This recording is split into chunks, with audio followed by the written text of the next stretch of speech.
Why?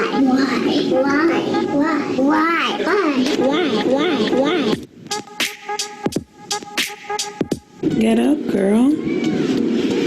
Why? It's daytime. Not daytime, it's uptime. Yeah, it's uptime. You've got to brush your teeth. Why? Because you have morning breath. Why? Why what? No, kids can't have coffee.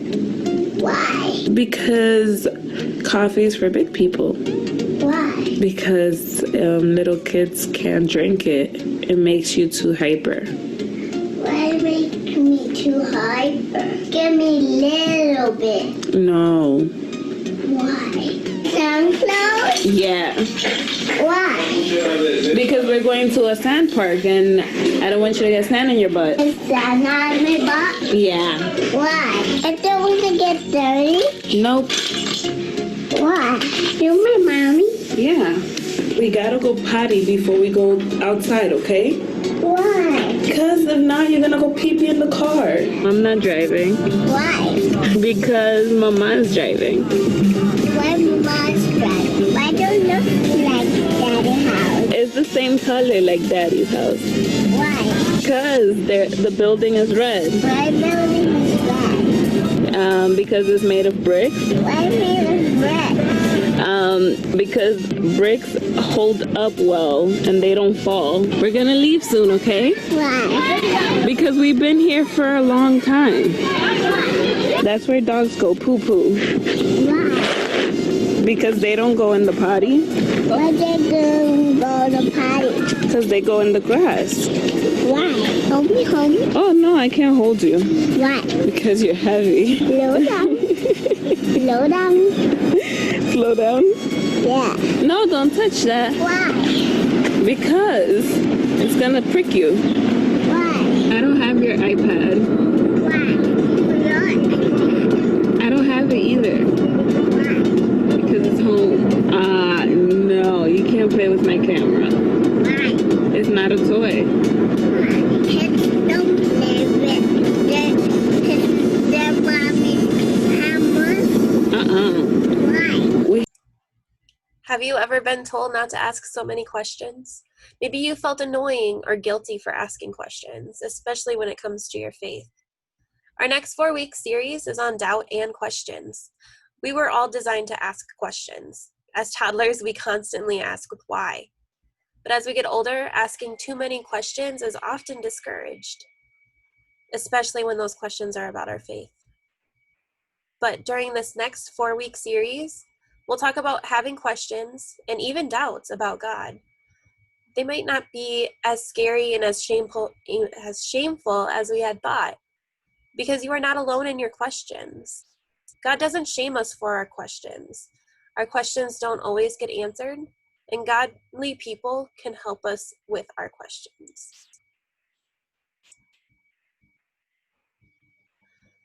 So my first question for you is, was there a time in your life when your questions about faith were ignored or silenced? Take some time, pause to think about it, share it with your neighbor. So when I was growing up, I assumed everyone was Catholic or at least Christian and believed the same thing that my family did because I was surrounded by those same people. I didn't know that there were other beliefs until I started dating an atheist, which is someone who doesn't believe that God exists. He asked a lot of questions, and honestly, I didn't have the answers for him. This made me start questioning my own faith. My family thought I was drifting away from God and were angry that I was dating an atheist. They didn't understand that asking these questions was actually a good thing. My questions weren't a sign that I didn't have faith. My questions helped me deepen my faith because seeking these answers gave me the chance to learn more about God, myself, and others, and the world. It ended up not working out between me and him because our differences were too great, and marriage would never have worked out, especially with raising children. This situation has helped me realize to encourage my children to ask these questions and not be afraid of the questions that they have. Faith isn't about uncritically listening and accepting what someone tells you. like I thought it was growing up.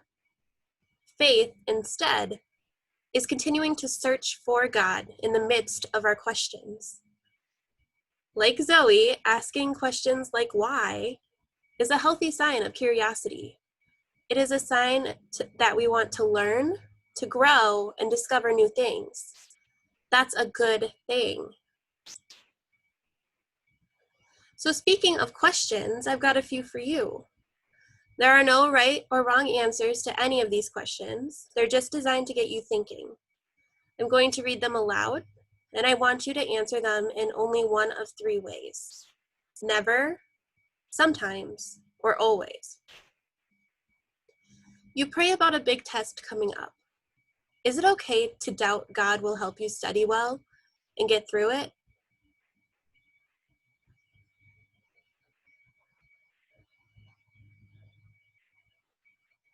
You have a big test coming up. You haven't studied, but you ask God to give you the right answers anyway. Is it okay to doubt God will make you smarter overnight?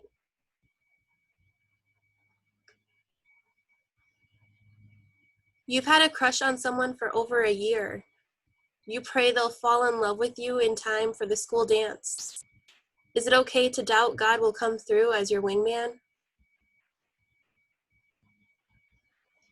Your family is experiencing a crisis. You pray for God's help. Is it okay to doubt that God will fix the problem? It's time for college applications. You pray for God to get you into your ideal college and for a scholarship. Is it okay to doubt that God will fulfill all your hopes and dreams? You find yourself in a dangerous situation. You ask God to get you out of it. Is it okay to doubt that God will rescue you? You messed up, and there's some massive consequences. You pray for God's forgiveness and that people won't get too hurt by what you did. Is it okay to doubt that God will forgive you and make everything okay?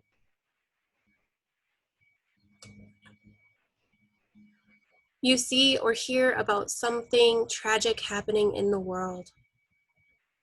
You ask God to fix the problem. Is it okay to doubt that God will intervene? Some of these scenarios were very serious and some weren't, but I'm guessing you've had personal experience with at least one of these kinds of prayers. On a scale of 1 to 10, how often do you have doubts or questions about God? Are you able to share these doubts and questions with anyone? If so, who? If not, what's preventing you from sharing these?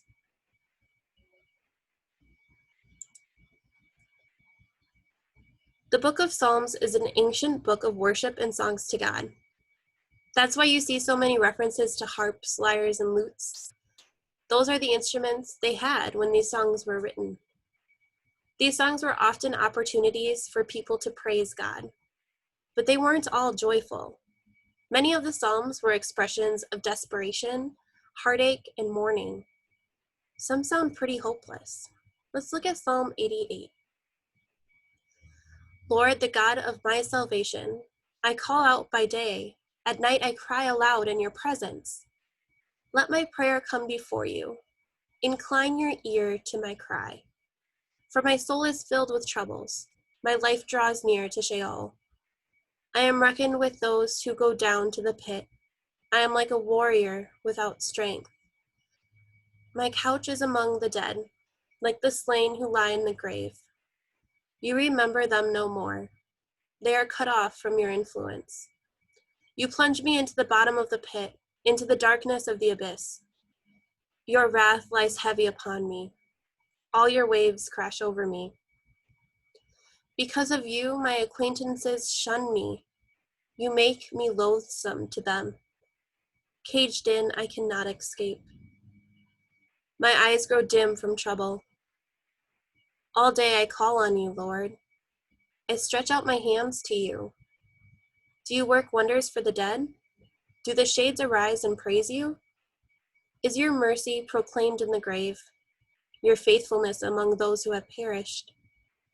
Are your marvels declared in the darkness, your righteous deeds in the land of oblivion? But I cry out to you, Lord. In the morning my prayer comes before you. Why do you reject my soul, Lord, and hide your face from me? I have been mortally afflicted since youth. I have borne your terrors, and I am made numb. Your wrath has swept over me. Your terrors have destroyed me. All day they surge round like a flood. From every side they encircle me.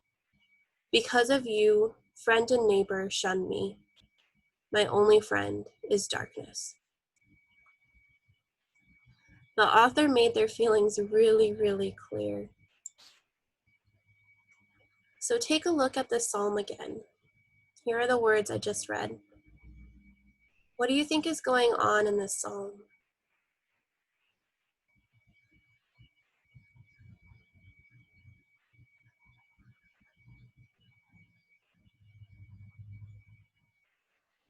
What is the author's attitude toward God here?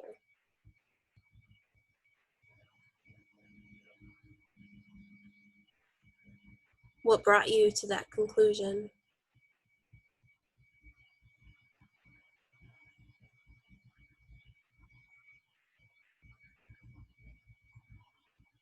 What part of the psalm do you identify most with?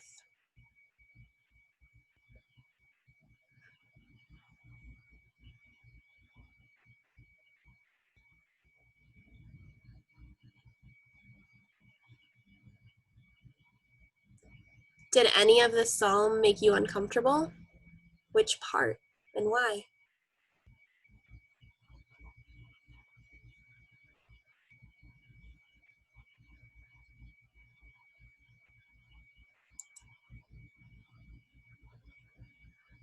So, like we just saw, there is some raw honesty in this psalm.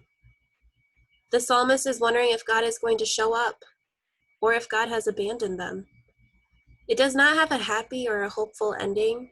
It ends by saying the psalmist is alone and that everything feels dark. This must have been hard to write, but does anyone else find it comfortable to read? It's encouraging to know that God doesn't expect us to always be happy and carefree. God allows us to express our pain honestly, openly, and publicly. Sometimes life is painful, unfair, and overwhelming. So it makes sense that we might sometimes wonder or even doubt if God will ever come through. The psalm reveals that it's okay to be raw and honest. God can handle our anger, disappointment, frustration, and even doubt.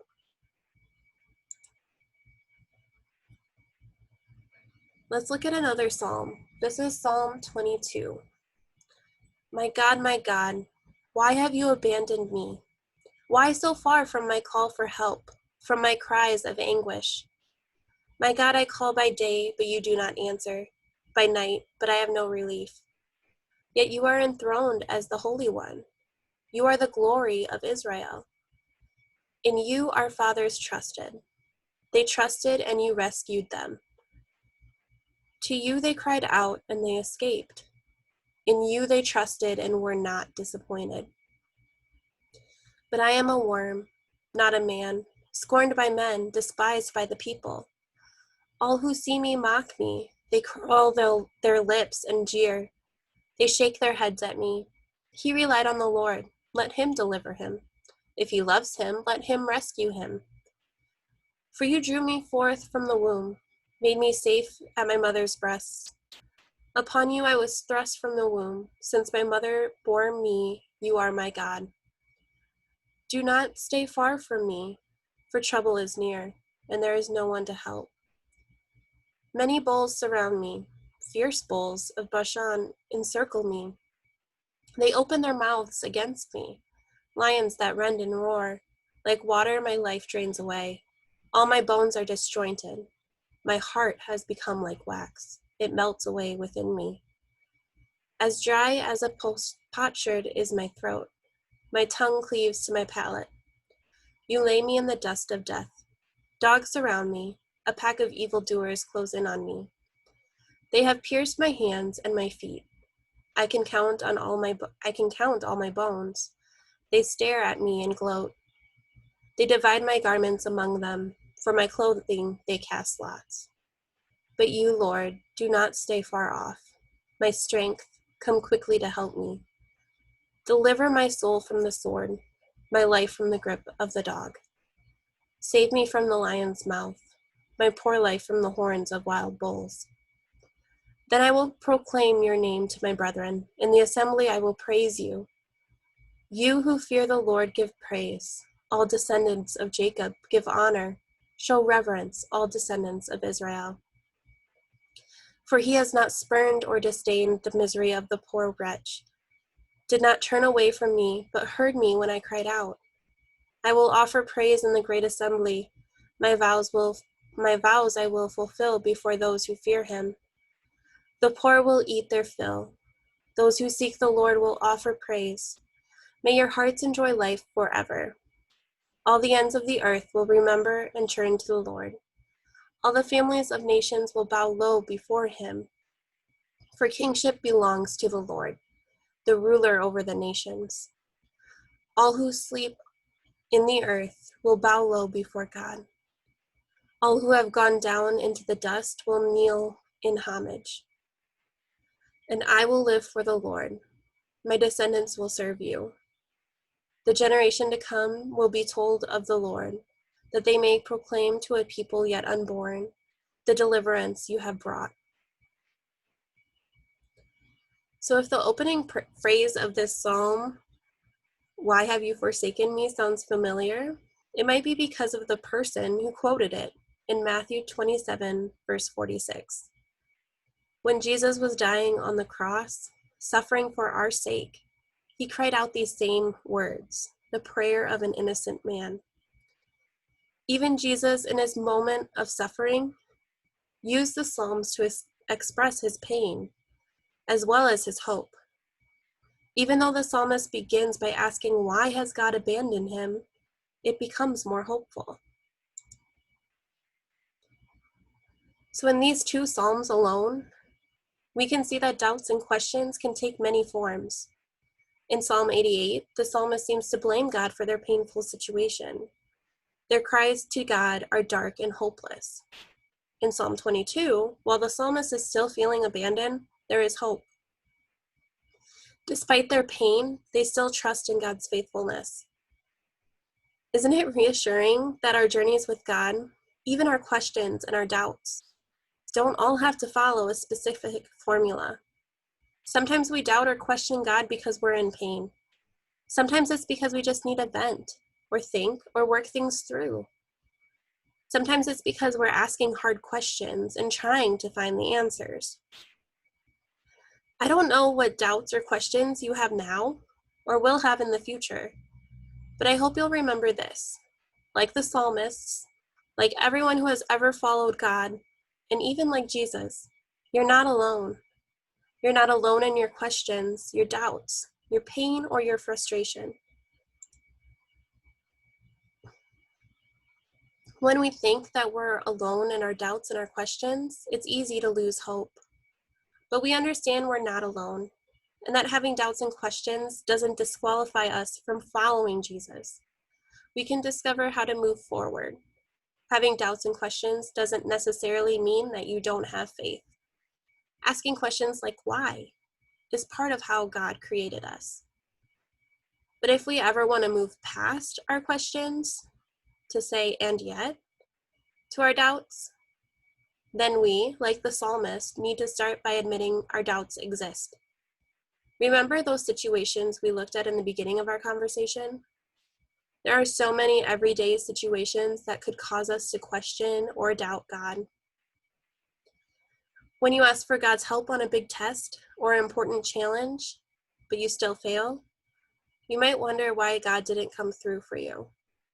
When you ask God to make your crush fall in love with you, but they never do, you might wonder if God is really listening to your prayers at all. When your family experiences a crisis God doesn't fix, you might wonder if God is really as good or as kind as they say he is.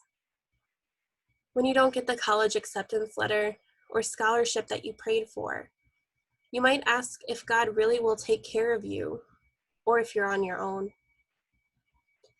When you're in a dangerous situation and God doesn't rescue you, or you mess up big time and hurt people, or you're overwhelmed by something tragic happening in the world, you might think, either God isn't the all-powerful miracle worker I thought he was, or God just doesn't care. I don't know how doubt or questions will show up in your life, but I know that they will. And when they do, I hope you remember this. You're not alone in your questions. You're not alone because you're not the only one who has ever had doubts and questions, even Jesus. And you're not alone because in the midst of everything, God remains faithful to you. God never leaves your side. When you know that you're not alone, you can begin to find hope in the midst of even your biggest questions and doubts. So I'll say it again. You are not alone in your questions. As we end with our closing song, think about why it is helpful to be honest about our doubts and questions with God and with others, and how this conversation will change the way you see your doubts and your questions.